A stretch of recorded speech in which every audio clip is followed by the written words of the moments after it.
इस सोच का प्रमाण ये है कि उनके कार्यकाल में बड़ी बड़ी संस्थाएं बनी आपकी भलाई के लिए, चाहे आईआईटी, आईआईएम, एम्स, ऐसी संस्थाएं बनी, आपका विकास हुआ तो आप आगे बढ़ पाए। గత కాంగ్రెస్ పెద్దల హయాంలో పెద్ద పెద్ద సంస్థలు ఏర్పడ్డాయి.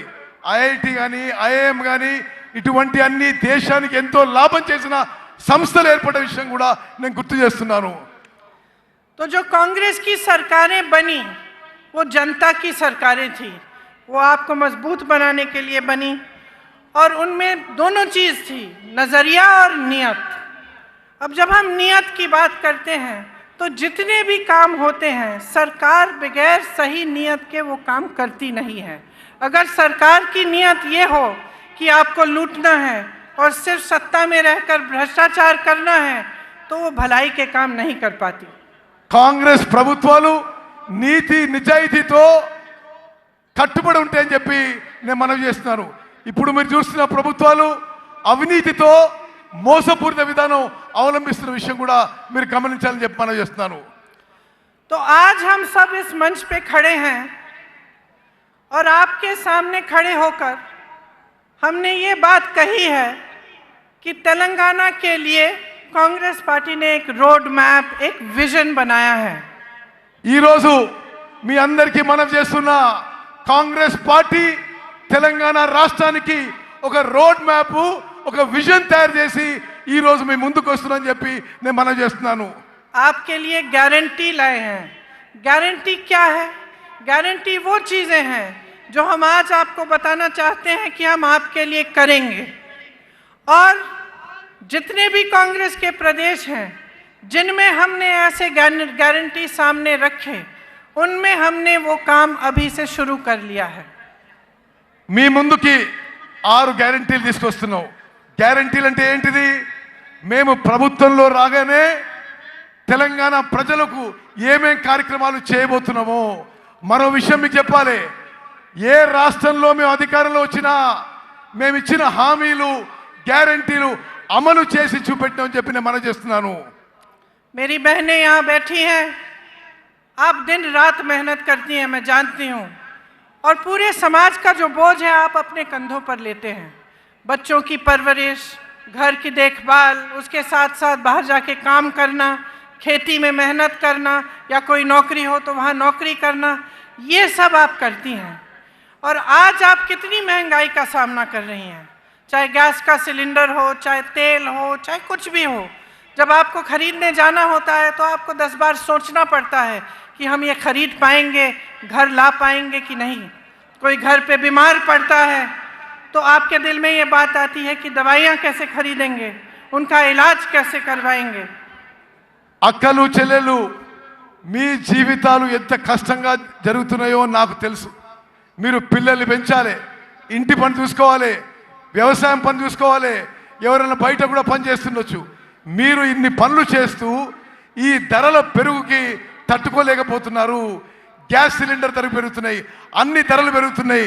మీరు ఇంటికి ఏ సామాను కొనాలన్నా మీకు చాలా కష్టతరం అయిపోతుందని చెప్పి మేము గమనిస్తున్నాము.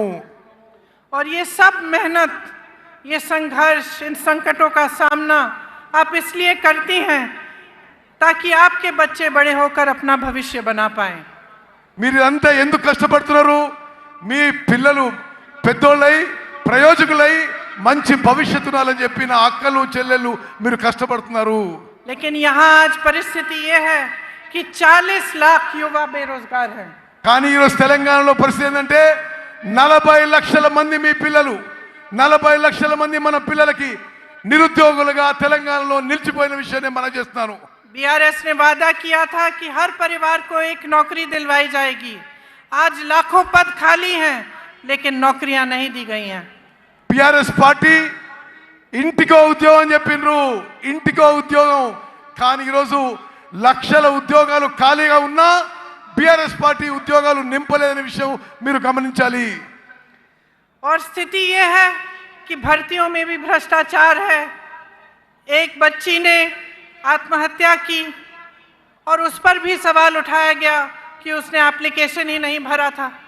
ये परिस्थितियां हैं कि जो संकट है जो युवाओं का दर्द है उसे समझने और सुलझाने के बजाय उन पर उंगलियां उठाई जाती हैं, लेकिन रोजगार नहीं दिए जाते, आपके लिए, आपके विकास के लिए काम नहीं किया जाता। ఉద్యోగాలు నింపే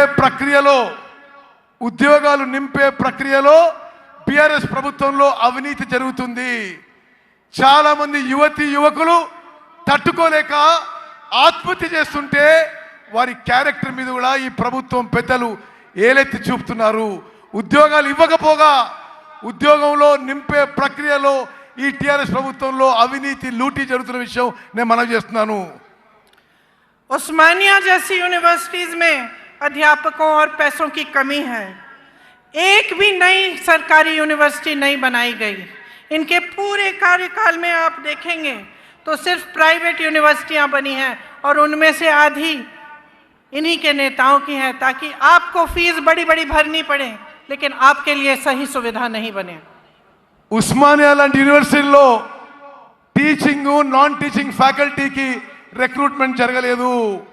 బిఆర్ఎస్ ప్రభుత్వం వచ్చిన తర్వాత ఒక్క కొత్త గవర్నమెంట్ యూనివర్సిటీ కూడా తెరవలేదు. కేవలం ప్రైవేట్ యూనివర్సిటీస్ తెరిచి పెద్ద పెద్ద ఫీజు పెట్టి మీ పిల్లలకి మీకు ఇబ్బంది కలుగుతుంది ఈ బిఆర్ఎస్ ప్రభుత్వంలో చెప్పి మనం చేస్తున్నాను. इसलिए युवाओं के लिए हमारी जो गारंटी है उसमें हमने कहा है कि तेलंगाना आंदोलन के शहीदों के परिवार को एक सरकारी नौकरी दिलवाएंगे। उनके माता पिता या पत्नी को 25,000 रुपये मासिक पेंशन मिलेगा। 2 लाख खाली सरकारी पद हैं, उनको हम 1 साल के अंदर अंदर भरेंगे और बेरोजगार युवाओं को 4,000 रुपये प्रति माह बेरोजगारी का भत्ता मिलेगा। మేమిచ్చిన హామీలలో తెలంగాణ అమరవీరులకి పెద్ద ఎత్తున గౌరవం ఇస్తాము. తెలంగాణ నిరుద్యోగ యువతకి 4,000 రూపాయలు నిరుద్యోగ భృతి ఇస్తాము.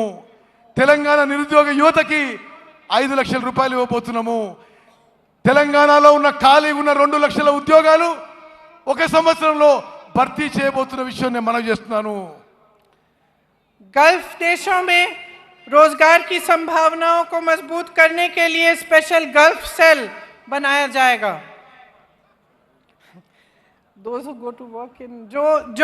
जो लोग गल्फ के देशों में काम करने के लिए जाएंगे उनके लिए एक स्पेशल गल्फ सेल बनाया जाएगा। గల్ఫ్ లో పోయి మీకు తెలుసు ఉత్తర తెలంగాణలో చాలా మంది దుబాయ్లో గల్ఫ్లో పనిచేస్తారు. వారి కుటుంబాలను ఆదుకోవడానికి కూడా రాబోయే కాంగ్రెస్ ప్రభుత్వం ప్రత్యేక చర్యలు తీసుకుంటుంది. आज मेरे किसान भाइयों की परिस्थिति बहुत ही शर्मनाक है। चाहे पेट्रोल हो, डीजल हो, खाद हो, हर चीज़ पर खर्चा बढ़ गया है। आपके कर्ज बढ़ गए हैं और सरकार की तरफ से कोई मदद नहीं मिलती। ఈరోజు రైతుల పరిస్థితి తెలంగాణలో దయనీయంగా మారింది. వ్యవసాయానికి సంబంధించి అన్ని ఇన్పుట్స్ లో పెట్రోల్, డీజిల్, సీడ్స్, లేబర్ అన్ని ధరలు పెరిగినాయి. ఈ బిఆర్ఎస్ ప్రభుత్వం రైతుల కోసం ఏమీ చేయడం లేదు. खेती से कमाना मुश्किल हो गया है और किसान परेशान और त्रस्त है। వ్యవసాయం నుంచి ఆదాయం ఈ బిఆర్ఎస్ ప్రభుత్వంలో తగ్గిపోయింది. इसीलिए हमने ये तय किया है कि हम एमएसपी को बढ़ाएंगे और इसकी हम आपको गारंटी देते हैं। అందుకోసమే రాబోయే కాంగ్రెస్ ప్రభుత్వంలో మినిమం సపోర్ట్ ప్రైస్ ఎంఎస్పి పెంచి ఇవ్వబోతున్నామని చెప్పి నేను మనవి చేస్తున్నాను.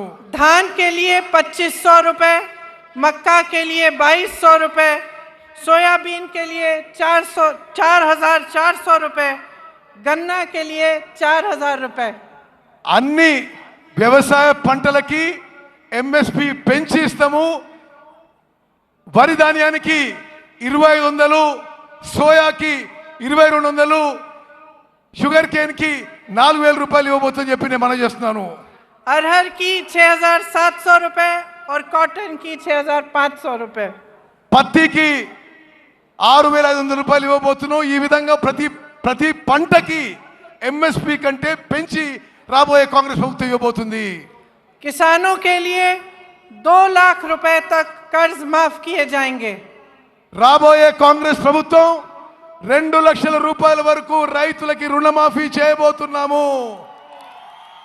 इंदिरम्मा रायतु भरोसा योजना के तहत किसानों के लिए 15,000 रुपए प्रति एकड़ दिया जाएगा। ఇందిరమ్మ రైతు భరోసా అనే కార్యక్రమం తీసుకొచ్చి ప్రతి ఎకరాకి ప్రతి సంవత్సరానికి 15,000 రూపాయలు ఇవ్వబోతుందని చెప్పి నేను మనవి చేస్తున్నాను. और मनरेगा में जो रजिस्टर्ड मजदूर हैं उन्हें हर साल 12,000 रुपए मिलेंगे। భూమి లేని రైతు కూలీలకు సంవత్సరానికి వచ్చే కాంగ్రెస్ ప్రభుత్వం 12,000 రూపాయలు ఇవ్వబోతుందని చెప్పి నేను మనవి చేస్తున్నాను. मेरे बहनों और मेरे भाइयों, ये जो आपका क्षेत्र है ये आदिवासी बहुल क्षेत्र है और आप तो जानते ही हैं कि इंदिरा जी के दिल में आपके लिए एक बहुत खास जगह थी। ఈ ప్రాంతంలో గిరిజనులు ఆదివాసీలు పెద్ద సంఖ్యలో ఉంటారు. ఇందిరాగాంధీ గారు గిరిజనులు ఆదివాసీలకి ఎంత ప్రేమిస్తుండ్రో మీకు తెలుసు అని చెప్పి నేను మనవి చేస్తున్నాను. ये रिश्ता जो उनके साथ आपने जोड़ा था एक आदर का रिश्ता था, श्रद्धा का रिश्ता था। उनके दिल में आपके लिए आदर थी अथा आपके लिए श्रद्धा थी और वो हमेशा ये चाहती थी कि आपकी संस्कृति को बचाया जाए और बढ़ाया जाए।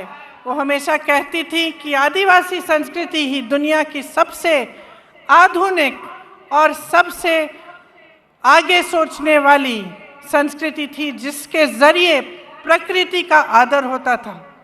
గిరిజనులు ఆదివాసీలు మీరు ఇందిరాగాంధీ గారిని ఎంతో ప్రేమించి అభిమానించేవాళ్ళు. ఇందిరాగాంధీ గారు కూడా మిమ్మల్ని ఎంతో ప్రేమించి అభిమానించేవాళ్ళు. ఎప్పుడు కూడా మీ సంస్కృతిని మీ కల్చర్ని మరి ప్రిజర్వ్ చేయాలని చెప్పి ఇందిరాగాంధీ గారు భావించారు. ఎప్పుడు కూడా ఇందిరాగాంధీ గారు మీరంటే ఆదివాసీలు లంబాడీలు గిరిజనులు అంటే ఎంతో గౌరవ మర్యాద ఉండేది.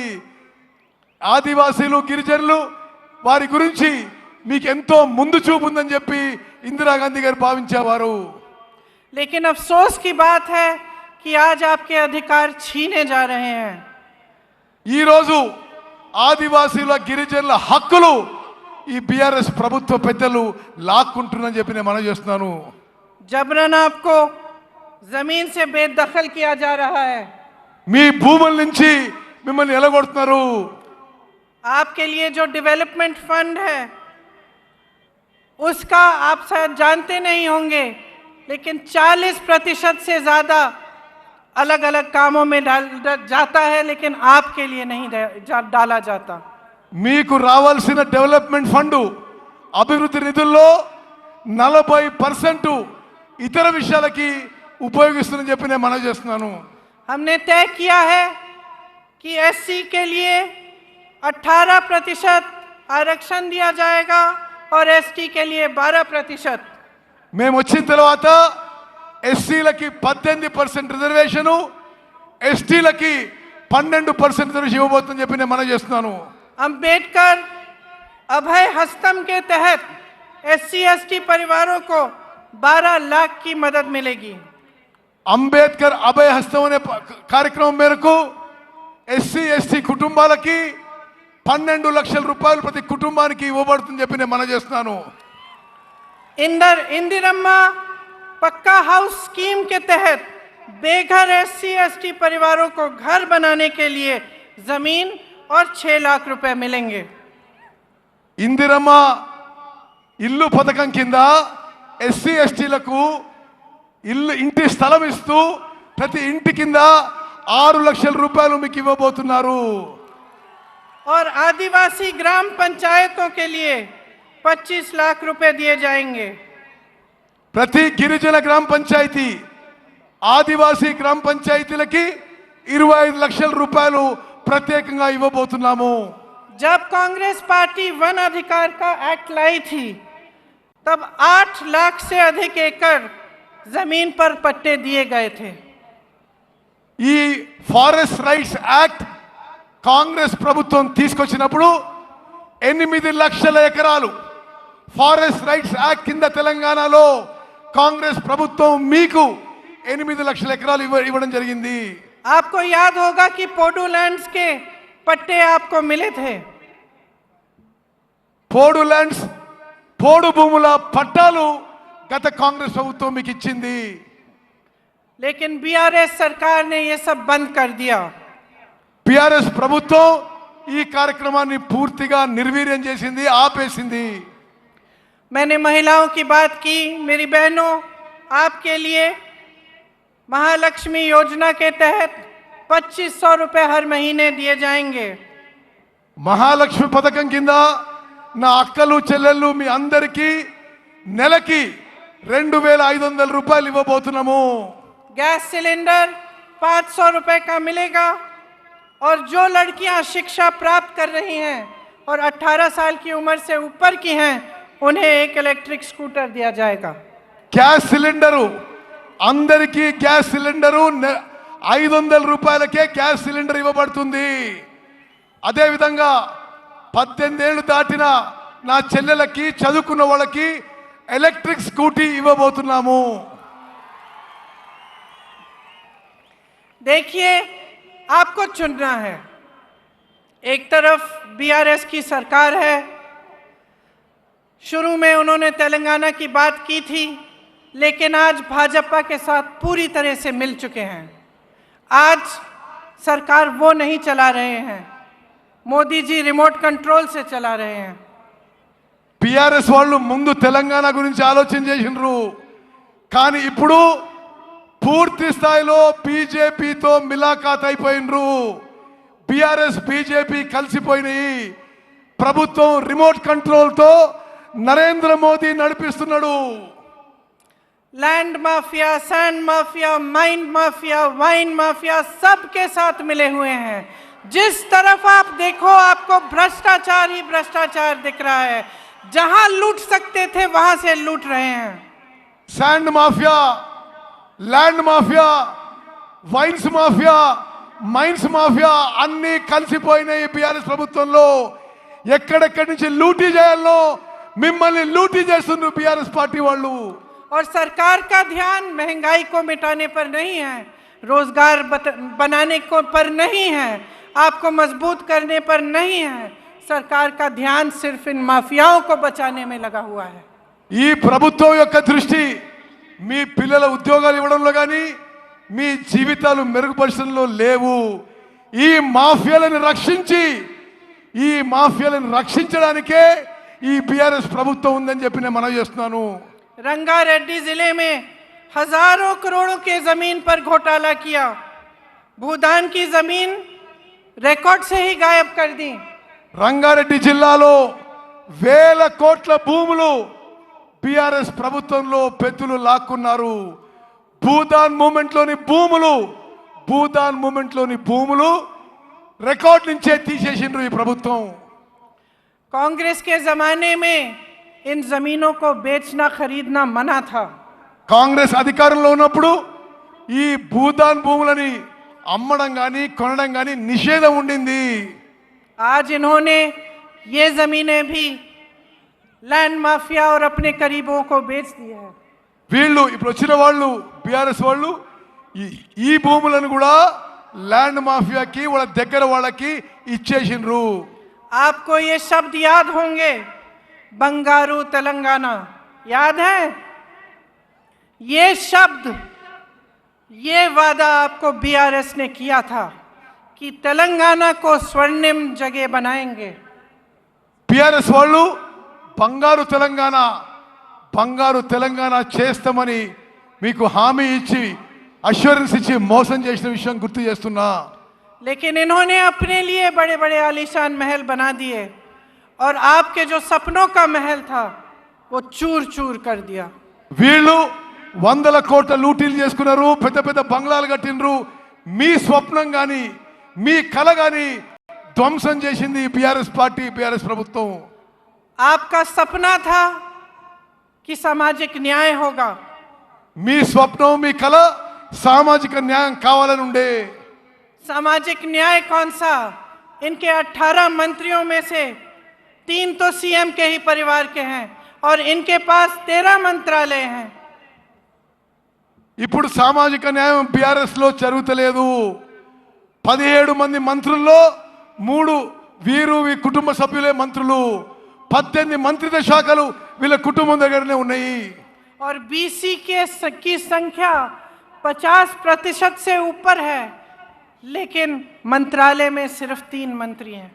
బీసీలది బీసీలు జనాభాలో 50% కంటే ఎక్కువ ఉన్నారు. కానీ వీళ్ళ మంత్రిత్వ శాఖలో ముగ్గురు మంత్రులు ఉన్నారు. 34% आरक्षण से घटाकर 23% कर दिया है. 27% నుంచి బీసీల రిజర్వేషన్ 23% కి తగ్గించిండ్రు. राहुल जी यहाँ बैठे हैं, सब जगह जाते हैं तो जातिगत जनगणना की बात करते हैं. बिहार में ये जनगणना की गई, पता चला कि ओबीसी, आदिवासी, शेड्यूल कास्ट के 84% लोग हैं. और आप सोचिए और अपने आप से पूछिए कि 84% लोग हैं बिहार प्रदेश में, लेकिन उनका प्रतिनिधित्व नहीं है. బీహార్లో ఏ విధంగా అయితే బీసీలో కాస్ట్ సెన్సెస్ జరిగిందో దేశవ్యాప్తంగా కాస్ట్ సెన్సెస్ జరగాలని చెప్పి రాహుల్ గాంధీ గారు దేశమంతటా పర్యటన చేస్తున్నారు. ఎస్సీ ఎస్టీ బీసీల సంఖ్య ఎక్కువ ఉన్నా తగిన స్థాయిలో వారికి న్యాయం జరగడం లేదని చెప్పి మేము మనవి చేస్తున్నాము. सच्चाई ये है कि हमारे पूरे देश की यही असलियत है. हम कहते हैं कि जातिगत जनगणना करिए और ये चुप हो जाते हैं. ये गिनती भी नहीं करना चाहते. ये गिनती भी नहीं करना चाहते कि कितने बीसी है, कितने एससी है, कितने एसटी हैं. इनको अपना हक देना छोड़िए, गिनती से डर रहे हैं. వీళ్ళు ఇప్పుడు ప్రభుత్వంలో ఉన్న వాళ్ళు కాంగ్రెస్ పార్టీ కోరుతుంది క్యాస్ట్ వైడ్ సెన్సెస్ చేయాలని. నరేంద్ర మోదీ ప్రభుత్వం దీనికి నోరు మూసుకొని కూర్చుంది. వాళ్ళ హక్కులు ఇవ్వడం దూరంగా పెట్టండి, కనీసం క్యాస్ట్ వైడ్ సెన్సెస్ చేయడానికి కూడా మోదీ ప్రభుత్వం ముందుకు రావడం లేదు. तो ये सामाजिक न्याय देंगे कैसे? లెక్కలే చేయనప్పుడు, కులపరంగా సెన్సెస్ చేయనప్పుడు వీళ్ళు న్యాయం ఎట్లా చేస్తారు, సామాజిక న్యాయం ఎట్లా చేస్తారు? इनकी बातें खोखली हैं.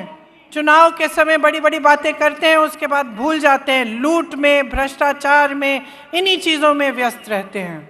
వీళ్ళ మాటల్లో అర్థం లేదు, మోసపూరిత మాటలు. ఎలక్షన్స్ లో ఏదో మాటలు చెప్పి వాగ్దానం చేసి పూర్తిగా మర్చిపోతారు, జనాన్ని మోసం చేస్తున్నారు. मोदी जी ने कितने बड़े बड़े वादे किए थे. ट्राइबल यूनिवर्सिटी बनाएंगे, स्टील प्लांट लगवाएंगे, हॉर्टिकल्चर यूनिवर्सिटी बनाएंगे. क्या बनाया? మోదీ గారు పెద్ద పెద్ద మాటలు మాట్లాడిండు. ట్రైబల్ యూనివర్సిటీ పెడతా అన్నాడు, స్టీల్ ఫ్యాక్టరీ పెడతా అన్నాడు, హార్టికల్చర్ యూనివర్సిటీ పెడతా అన్నాడు. ఏది ఒక్క అంగుళం కూడా ముందుకు పోలేదు. जो बनाया वो सब अपने बड़े बड़े उद्योगपति दोस्तों को सौंप दिया. BHEL, BSNL, DMRL, HAL, railways की बात कर रहे हैं. कुछ नहीं छोड़ा. నరేంద్ర మోదీ గారు కాంగ్రెస్ పార్టీ నిర్మించిన సంస్థలని, పబ్లిక్ సెక్టర్లని, బిహెచ్ఏలు, హెచ్ఏఏలు, రైల్వేస్లో కొంత భాగం ప్రైవేట్ తన ఉద్యోగపతి దోస్తులకి, వ్యాపారవేత్తలకి ఈ దేశాన్ని అమ్మేస్తున్నాడు. 60 लाख करोड़ की कंपनियां 6 लाख करोड़ में बेच डाली. 7 లక్షల కోట్ల కంపెనీలు 6 లక్షల కోట్లు అమ్ము చేయబడుతున్నాయి. ना इन्होंने जो बनी हुई संस्थानी थी उनकी बचत, उनकी हिफाजत की, ना इन्होंने कुछ नया बनाया. सिर्फ नए नए वादे, नए नए बातें करते रहे. तो बहनों और भाइयों, मैंने बहुत लंबा बोल लिया है, लेकिन इस सब चीज़ों का, जितनी भी बातें मैंने की हैं, इनका एक ही सार है. आप समझदारी से अपना वोट दो, आप विवेक से अपना वोट दो और देखो कि आपके जीवन का क्या अनुभव है. आपके जीवन में तरक्की आई है कि नहीं? अगर नहीं आई है तो आप देखिए कि कांग्रेस के प्रदेशों के लोगों में तरक्की आई है कि नहीं. क्या कर रही है कांग्रेस? जहाँ जहाँ गारंटी दी है, क्या वो गारंटी पूरी कर रही है कि नहीं? ఇప్పుడు అధికారంలో ఉన్న వాళ్ళు కళ్ళబొల్లి మాటలు చెప్పి మిమ్మల్ని మోసం చేస్తున్నారు. మీ జీవితాల్లో ఏమన్నా మార్పు వచ్చిందా తెలంగాణలో? ఇప్పుడు అధికారంలో ఉన్న వాళ్ళు ఏమీ చేయలేదు. జాగ్రత్తగా ఆలోచన చేసి ఓటేయండి.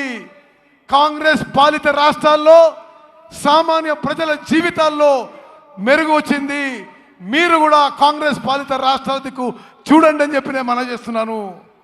और आप सबसे पहले नेता और पार्टी की नीयत देखिए. आप देखिए कि आपका अनुभव क्या रहा है कि बीआरएस ने बीजेपी से मिलकर कितना भ्रष्टाचार किया है आपके साथ, आपके प्रदेश में, और आपके विकास के लिए कुछ नहीं किया. మీరు నాయకులు పార్టీల వ్యక్తిత్వము క్యారెక్టర్ చూడండి. పిఆర్ఎస్ పార్టీలు అందరూ దోపిడీ చేసుకుంటున్నారు. పిఆర్ఎస్ బీజేపీ కలిసి ఈ రాష్ట్రాన్ని లూటీ చేసుకుంటారని చెప్పి నేను మనవి చేస్తున్నాను. तो जैसे मैंने कहा, इन सब बातों का सार यही है कि ये वोट जो इस चुनाव में आप डालने जा रहे हैं, ये आपके पक्ष में जाना चाहिए. ये वोट, मेरी बहनें आप यहाँ बैठी हैं, आपके बच्चों के भविष्य को बनाने के लिए जाना चाहिए. मेरे भाई आप सब यहाँ हैं, आपको रोजगार मिलना चाहिए, आप विकसित हो, आप फूले फले और आपका भविष्य अच्छा हो, इसलिए आपका वोट जाना चाहिए. అక్కలు చెల్లెళ్ళు, మీ పిల్లల భవిష్యత్తు, మీ పిల్లల ఉద్యోగాల కోసం ఈసారి మీరు ఓటేయండి. అన్నలు తమ్ముళ్ళు, మీ భవిష్యత్తు కోసం, మీ ఉద్యోగాల కోసం, మెరుగైన జీవితం కోసం ఓటేయాలని చెప్పి నేను మనవి చేస్తున్నాను. तो सोच समझ के अपना वोट डालिए. आप जानते हैं कि यहाँ के उम्मीदवार सीतक्का जी और सत्यनारायण बोपापल्ली जी हैं. इनको भारी से भारी बहुमत से जिताइए और अपने भविष्य को मजबूत बनाइए. जय हिंद.